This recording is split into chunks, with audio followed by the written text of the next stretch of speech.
raising awareness through every track. All-Star PD Sportscast on the rise, shouting loud, reaching the skies. Can't stop, won't stop, our game is strong, fighting Parkinson's all day long. Welcome everyone back to another really exciting episode of All-Star PD Sportscast. I'm Sharon's son George, Dr. George Ackerman, and my co-host. I do always do that the wrong way. This side of me, and one of my closest friends in the world in this fight against Parkinson's disease awareness and hope for a cure is Tim. You can find him at my PD party. Please follow, support him on Instagram. And this show is something special to us all, where we discuss the world of sports, slowing the progression of Parkinson's, and have some incredible professional athletes from around the world on. We've had some amazing NHL, thanks to Tim. We've also had last time was a lot of fun with the former CEO, really founder of Golf Channel for HBO, Mike, who's become like family. And today's guest is someone I consider a sister, since I've never had one. She has no choice. She's I got my brother here on the right or left, depending how you see us, and my sister here. Well, welcome, Gina. It's just an honor to have you. We're talking about something that is really probably one of the most fastest growing sports I've ever heard in my lifetime, and really for the Parkinson's community, which really is so important, as we'll get into. Tim, but I wanted to thank you for the beautiful gear here. Yeah, there, and this is your jersey, and then everyone will give the website how you can also grab some of this incredible merchandise and support all that Gina does. So I'm going to throw the show to my co-host Tim and take it away. Hey guys, what is shaking? I'm very excited for today's show. As George said, we have got a pros pro here today again, and we try and bring you the best of the best. And like what George said, probably one of the fastest growing sports around in pickleball. Tell me if I got any of this wrong, Gina, but multiple medal winners. At one point, you were ranked inside the top 20 of the country. You were drafted by the Indy Drivers, and that jersey, that beautiful jersey that George is holding up, is now outdated, but probably a classic, because we heard that you just got traded to the Denver Iconics. I'm so excited to talk about the world of pickleball, how it could help slow the progression of Parkinson's. Our guest, Miss Gina Salento. Hi, everybody. So grateful to be here. George, I look at you like a brother, and now I got Tim, so that's cool.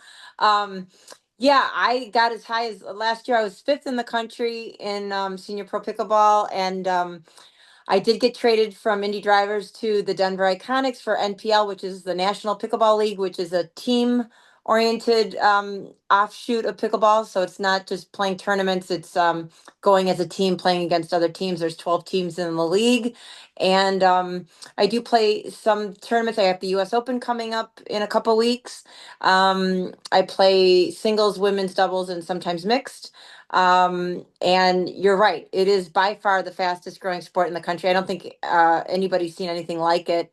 The cool thing about pickleball is that it meets you where you are. So every age group, every demographic, really, and just it's starting in schools with kids in gym class, all the way up to, seniors that have been doing it for a long time at the villages in Florida. So it runs the gamut, and it really brings joy to a lot of people, which is the best.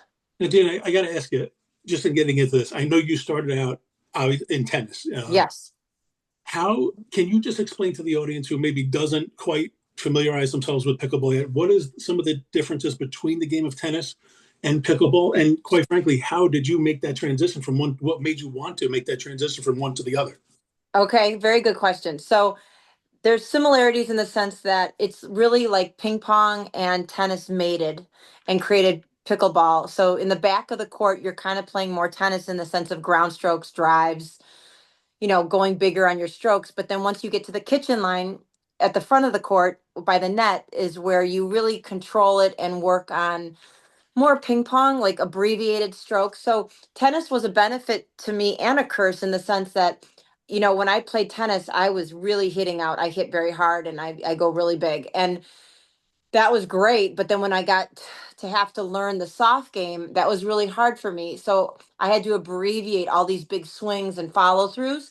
So, court awareness really helps, because coming from a tennis background, Court awareness, anticipation, those kind of things are helpful.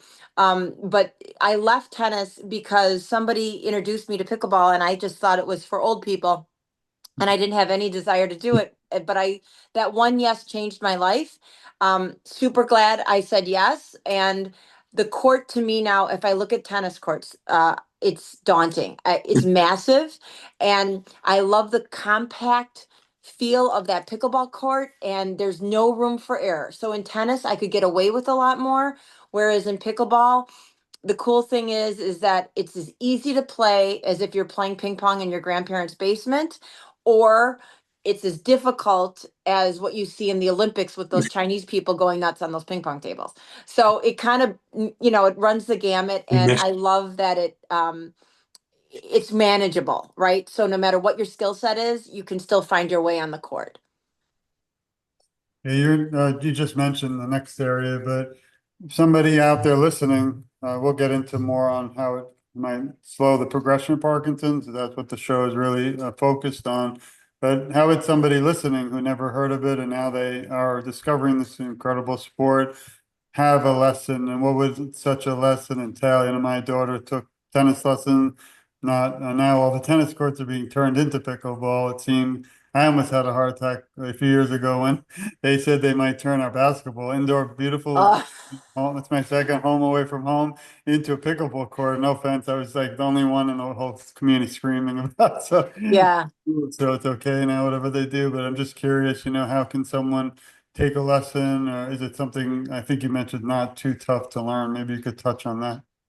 Sure, because it's become so widespread. There's so many local community gyms, local community parks that offer usually beginner lessons that anybody can take advantage of in the community. Sometimes you get those flyers for what's going on in your community and taking advantage of summer, and they will feature it in their summer program to teach beginners lessons. Private clubs, they're all getting on the bandwagon now of implementing, even if they don't have dedicated pickleball courts, they're able to offer like lines down on the tennis court where you can take advantage of, maybe there's a pro that is from tennis now moving into pickleball that they can teach you there. And to be honest, the community in general is extremely warm and welcoming. So that if you show up at a lot of these community places that offer it, there's always someone there to lend a hand to kind of get you started and at least point you in the right direction. So it's so prevalent. It's really easy to get started. Now, what I would say too, Gina, just trying to introduce the world of Parkinson's a little bit, obviously, as somebody who suffers, I'm always looking for that balance of something that's going to get out there, get my heart racing a little bit, some high intensity stuff without killing myself. From what I've seen, it definitely looks like it could accomplish that. I know we spoke a little bit before the podcast and we spoke about some of the camaraderie at the building and like when you go out with teams. And I definitely, George will tell you, I'm very big on the cognitive and the social aspect of that as well. Because I think there's something to be said for getting out and socializing and not sitting in your room, thinking about your disease and what you're battling. I also think there's something, like you said, the long strokes, the short strokes, the quick thinking, the cognitive aspect of it. I don't know what your thoughts are, but I mean, as long as somebody can and they're very mindful of their balance and they don't have any balance issues, I think this is a wonderful sport to get out and break a sweat a little bit. I'm not sure what your thoughts on that would be.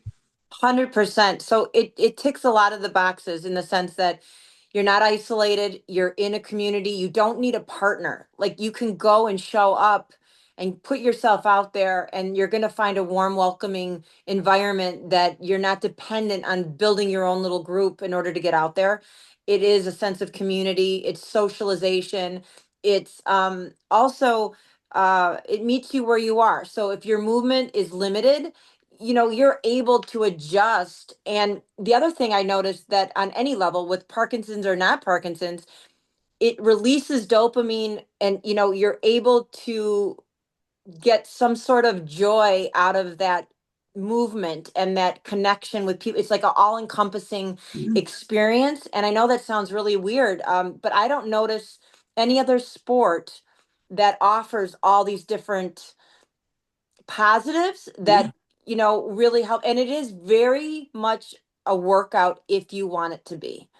So you can put in as little or as much as you want versus, being limited in other sports. So this is something that can really take you to another level if you wanted to. And yes, movement balance is really important, because in pickleball you do have a little bit more lateral movement, and you need to be able to do that a little bit. But if you have the right shoes, because I just want to say that there's injuries left and right with pickleball in the sense that people are wearing running shoes out there and they do not give you the lateral movement support that you need. So if anyone wants to get out there and try, please put on like a tennis shoe or a court shoe, because that is imperative to staying not in getting injured. Yeah, one thing I'm fascinated is the growth.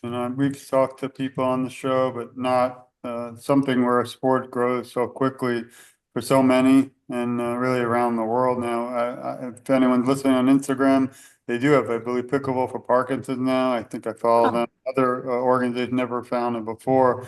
Reason I thought it would be amazing to have you because you're a professional athlete. Just wondering how you think we can get even the professional leagues to recognize how important this sport is to people with Parkinson's and the Parkinson's community and everyone out there listening. Tim will talk a little bit more even to help you fundraise, but also to help the community have a big event. I wish you were all both in South Florida. I could I picture know.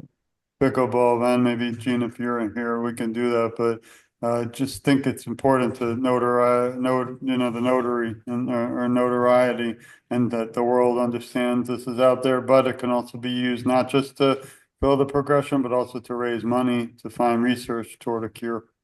Sure. Yes. Unfortunately, sometimes it takes somebody famous or, to be recognized, bring more awareness to You're whatever it is. And famous to me. it's true, right? And so maybe, I know you have ties with some really great, powerful people that are influential and out there. Organizing some sort of tournament that gets exposure, it gets the ball rolling. And there's so much money out there to take advantage of and bring awareness. And I just think it takes one event to really push it, and then it would take off like crazy. And I know for me, it's really important to start working on programs and being a part of things that make a difference, because winning medals and getting through the ranks of how good you are in the country, that's so self-serving. And now it's time to take advantage of this movement of pickleball touching people's lives, because it's becoming so the exposure's insane on it. And even though people haven't maybe played it, they've heard of it. And to get something going, and then George, you would be the perfect ambassador for that, to get something like that going. And I'm happy to come down anytime to Florida and do that with you. Thanks. Yeah, Yeah. I just wanted to ask, not to cut you off, George. I just want, while we're talking about this, I wanted to just ask for the common Joe like me or somebody else who says, you know what, I want to do like a pickleball for Parkinson's or something like that. I don't even know if you know the answer to this, but what is the first step? Where would somebody like me go to seek out? I mean, do they have like local leagues? Like where would I go to seek out somebody to say, hey, let's try and make a tournament? What's the first step? Well, the first step would be identifying a place, whether it be a private club with accommodating you with courts. Like sometimes you'll find a park only has 4 courts. You need to go big or go home with something like this, and do something either an indoor that weather isn't going to affect you, where a local club would step up and say, hey, we have 8 courts. Or there's so many pickleplexes going up now. Like you have these chains like Pickleball Kingdom or Pickler, and they have sometimes up to 18 courts. And I would be able, to help you anywhere I can, but like going to some place in your local area, seek out where that is that has that kind of capability to host something like that, and talk to someone there and say, hey, I believe in this so much. We could, and it would only help promote their club really too. So it's a win-win for everybody. But I think that would be the place to start. Identify the place that can accommodate something where you can draw a significant amount of people and get. And for my own place, I opened up with my partner, my co co-partner in this in my place is 2 courts, right? So we're very limited to what we can do. But I was a firm believer, if you build it, they will come, and it really happened. So now take advantage of people's awareness of pickleball. Go somewhere that they can host something big, promote it on social media, which is to me the best way to get something out there, or maybe even talking to a local news station like I have done in the past, and just bring awareness and find someone that is maybe obviously affected like you in with Parkinson's, and then like someone that wants to get involved in pickleball. It's a wonderful way to network above and beyond people with Parkinson's because everybody wants to be a part of pickleball. Thank you. And I could picture a live show, me and Tim from talking while everyone out there is actually playing. That would be fun. I wanted to now kind of not quickly, but share a few important areas. If you are listening, everyone, please share this. You go to togetherforsharon.com, click podcast, and then Q&A with Sharon and George. We had a beautiful talk when we first met back a few, feels like a year ago, but it was not that long. But you can see a lot more in depth with Gina out of just the pickleball world. Also, we've done some research. It's amazing how it's all coming back around the world, but even USA Pickleball did an article, this is back in 2023 recent, about how many people are affected by Parkinson, but how pickleball can also have a positive outcome. Please also follow Gina on her social media, Gina Calento Pickleball. I'm following her, I know Tim is or will, and you can also click here to find her direct website.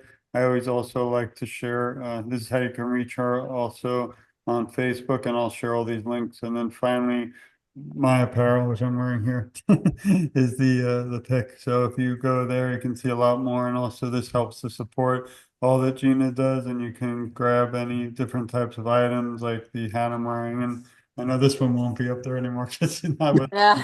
a lot of other areas. And I mean, now it's honestly cool to wear this stuff back. And when it first started, it's like anything, you never know. But now I think it's pretty cool. I love this hat. I wear all over the place, but it's a beautiful thing what you're doing. It's really a different, it's like we're in a movement, but you have another one, and they're kind of all coming together, which is amazing. Before we wrap up, I do want to congratulate Tim on an event he put together, and I always say won because I don't know if you win it, but he did raise enough to be invited to the Michael J. Fox MVP Awards in New York, which was beautiful. And what I love about him is I felt like I was right. I wish I was with him, but at least I was able to, join him virtually. And so are all of you at my PD party. That I wanted to hear if he could touch for a moment on that. But before, sad news, the NBA is ending, which is depressing for me. We're going to the playoffs, and since this is a sports show, and lastly, I only had this shirt on because I've been doing events, I think, for 4 or 5 years, really hardcore the last 3, is I want to raise more awareness. But I've just recently released my book. It's to be out in a week or two. It's called A Seat at the Table. Maybe some other time we'll talk about it. But unfortunately, I'm not someone who is diagnosed with Parkinson's, and I'm no longer someone, a caregiver, someone living with it. So sometimes I've felt over the years, of course, Tim never made me feel like that, or any of you listening, that left out a little bit of the conversation. So wrote a book about it, but it's so for many years I've been at events, I've been doing them, we had tables, we speak to hundreds of thousands of people, but I've never really ever been asked to speak, even though I have a big mouth, lawyer, cop, and not shy. I've spoken in front of thousands of people, but for some reason I think it's because a lot of people don't want to hear about the ones who we've lost, but I think that it's important that we still remember them, and all their families are still here. And if we brought them into the advocacy, imagine how many more people would be still out there fighting toward a cure. And that's what it's about. But I had the honor for the first time ever in 5 years to be shocked to ask someone, hand me a mic and said, do you want to talk? And I took it, said, hell yeah. So I almost fell apart crying, which is not a good thing. But even now sitting here, it's tough sometimes to think about what happened to my mother due to Parkinson's. And I don't want Tim or any of you listening or anyone out there to ever have to go through that. And that's why we have to keep this fight going until the cure is at our doors everywhere around the world. But until then, we also have to concentrate on sports and slowing the progression for all those still battling. So I wanted to hand it for a moment to Tim, and sorry to put you all through all this, Gina, but No, it's hopefully we'll okay. be giving awards at a pickleball event in Boca someday. But they have the Chris Everett tennis courts here, which is legendary. Ah, But Tim, maybe you could touch a little bit, because I know it was a beautiful time and one I'm sure you'll never forget. Well, what I will say before I get into the Fox Foundation MVP Awards is don't sell yourself short, brother. I look at you all the way up on the ranks because you you're doing this for me, for people with Parkinson's, in the memory of your mother Sharon, and you don't have to. That's what people don't realize. I cannot thank you enough. I from the bottom of my heart, you're in my thoughts and prayers every day for what you do for me, for what you do in the memory of your mother, and for what you do for the Parkinson's world. So please do not ever feel like you don't belong, because you are all the way on the top of the list, my friend. And I'll tell anybody who will listen that. Part of what we do is we advocate and we fundraise. And the Fox Foundation, which I'm proudly wearing the hat here, which I was given last weekend, they do it like, I mean, you could always find your local. There's so many sources to be a part of, to advocate and fundraise, but they do such an amazing job. I was there all weekend. I mean, I listened to lectures from doctors and scientists and researchers about the amazing breakthroughs that we've had that are coming down the road, and hopefully a cure in the next 10 years, which would be amazing. But that's why we do what we do. That's what we're doing here, is to bring advocacy and come up with creative ideas on how to raise funds, to hopefully push that needle a little closer to a cure. And that's why it's so important when we can get top athletes like Gina on, and to use her forum and her spotlight to kind of advocate for us as well, and show how Parkinson's can be slowed through the progression of sports, and especially the sport that she plays. And what I will say is, unless I'm wrong on this, I think on her clothing line that Katy Perry might have been a customer at one point, but that is nothing compared to this guy that you have in front of you. You've given him one of your jerseys. Nobody's bigger than him. I mean, although I'm waiting for my Denver Iconics jersey. I just got the news. I'm waiting for it to come in. An extra small. Yeah, maybe after a few rounds of pickleball for sure. But before I pass it back to George, I want to thank you so much from the bottom of my heart for joining us. And I always try and leave with, at least my side, with a quote. And I caught this one from the great Arthur Ashe. Start where you are, use what you have, and do what you can. Like you said, we're all at different levels. We're all at different health limitations levels, so to speak. Pickleball is great as far as, like you said, you kind of get what you put in. There's always going to be different levels that you could join. There's no reason to, as long as your doctor says it's okay with your balance, there's no reason to not start at your own level and progress up. And it's kind of that way with Parkinson's too. I mean, everybody's at different levels, but you know what? As long as you're blessed to wake up, it's always a day to fight, and you use what you have, and you don't give up, and you do what you can. And I think that was beautifully said by Arthur Ashe. Wow, that is a really poignant quote. I'm honored and privileged to be a part of this, and to have met you, Tim, and to met you, George. You're so special, and how many lives you're touching is incredible. And don't stop. I know you won't. It's a fire within you. And anything I can do to help, I will. And I'm so proud of the work you're doing. I appreciate it. Without both of you, this wouldn't be possible. And even more importantly, every one of you listening, we ask to please share the show. We've been getting more and more people sharing it, which means a lot, but I think we need the world to be aware.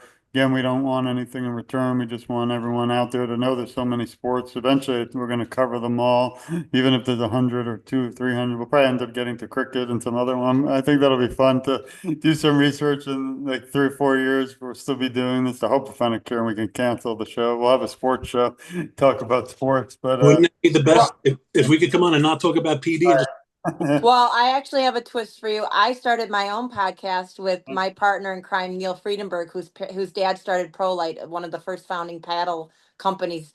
And I would love to have you both on my podcast to discuss Parkinson's and like how you're moving the needle with getting people more aware. And again, that would be an honor to have you guys on. It's called Keeping It Real with Gina and Neil, and it's about the dark side of pickleball and how to make it fun again. So I would love to have you guys on. Well, that's be on? the first time for everything, and we would love to accept. That would be fun to go on other shows with another. We keep coming out with more ideas. We won't be sleeping anytime. I do also finally, before we wrap up, because we've covered a few things, but I always say the show's not ending soon. It's to be continued, because until the cure is at everybody's doorsteps around the world, we have to keep this fight. But it is exciting news coming too, and I think this show will be affected big time. But as you know, I didn't talk about a lot, but there's a book coming, which is very, very big. Of course, it's not done for money, literally, because this money I'm poured into it. not going to ever be brought back because I want all to go to research towards a cure. But we have about, honestly, I don't know, now it's got to 20 to 25 writers. Every single individual is either affected by Parkinson's because they've been diagnosed or an advocate. We're going to be covering every single sport that in creation. I even tried to figure out which ones we can't cover, put a little note at the end and hit those. But Gina actually is representing pickleball in the book and has an exciting chapter all about pickleball, slowing the progression. I imagine in the future, it probably won't be for a year or two. Tim and I can bring that into the show and also have every single person who wrote in the book on the show, because every single one, from Todd, who is a Paralympic rower, who's a legend like Tim. I hope you'll get to meet Todd Voigt. Also, Gina's on. We have some individual, Deb Polak, who is in charge and founder of Drive Toward a Cure, does auto racing. We have a surprise guest behind you. Welcome to the doggy. We also are pet friendly, the show. So, but anyway, that's for the future. But there's a lot of, the thing with sports, and Tim probably will agree, is it never stops. It doesn't end. Unfortunately, sometimes people retire, we replace them, but there's so much always going on in the world of sports. And as long as there's a sport out there going and Parkinson's disease continues, I always feel that there's no time to take a break because we need to save lives. And this is an urgent message. I always think we need to say urgency. Somebody taught me, named George Manahan, who, in my opinion, is a legend in the Parkinson's world, sat in front of Congress to fight for the national plan. He always told me when we were trying to get the plan passed to say, George, you have to say the word urgency. That's what it is, and it still is today. So thank you again, Gina. Thank Oh, you. my pleasure. Sick. I'm already excited for our next show because this is just an honor to be able to sit with professional athletes from all different sports worldwide and talk about something that's important to all of our hearts. So thank you again. Please again follow Gina. I'll share all the links. Please definitely, more importantly, support my friend Tim and brother in this advocacy at my PD party everywhere. And that's really the most important thing. And please share this because the only way this continues and this success, to me, success is that we can find one person every show that never heard of pickleball or our show, or maybe they heard of Parkinson's but felt they were alone, and now we've changed that for the world. So again, we really value all of you listening and grateful for you. So this has been another episode of All-Star PD Sportscast with your host, Johnson George, my friend and brother in this fight for advocacy, Tim. Today's guest, Gina, thank you again. This is a show where, again, we discuss the world of sports and slowing the progression of Parkinson's disease until there is a cure. And I'll say it 100 times that everybody's doorsteps around the world, not just the U.S., around the world. We have to keep this going. We have to continue to fight. Thanks, everyone. We love you, and we'll see you soon. Thank you. Thank you.